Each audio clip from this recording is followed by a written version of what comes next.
So a lot of us ask the question, what should I do? What should I do? What should I do? Should I do this? Should I do this? What's the right choice? What's the wrong choice?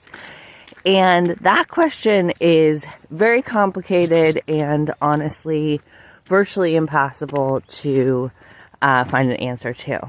But there is a different question that can be very powerful and helpful in places where you're feeling confused or discouraged. And that question is, who should I be? Okay? Instead of what should I do, try asking, who should I be?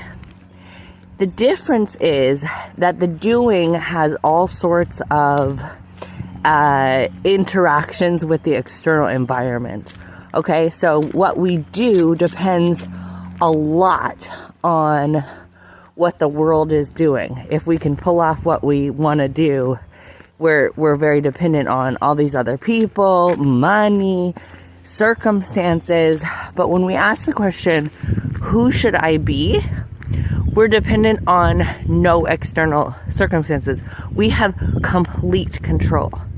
Okay? And who should I be has to do with values.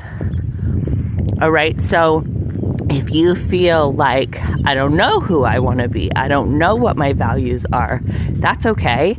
That can be a tricky thing to go through. I actually just learned a whole process of values identification that's very cool that I'm going to begin using with my clients. But in the short term, without going through a whole process of values identification, something that you can begin to do is pick a person from history, from your personal ancestry, from the world around you, that you are like, yeah, I would like to live like that person. Okay? So, for example, I use a combination of my grandpa and grandma.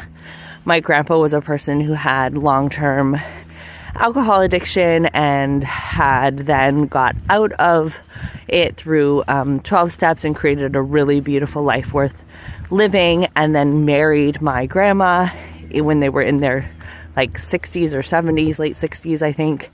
And she had a husband die and a child die. They both had a lot of crap happen in their life, a lot of reasons to be depressed and miserable.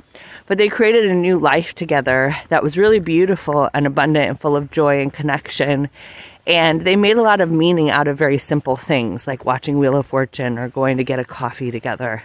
They wore fun clothes, they celebrated, had parties, just really beautiful people. So I hold them in my mind and think, what would my grandpa and grandma do?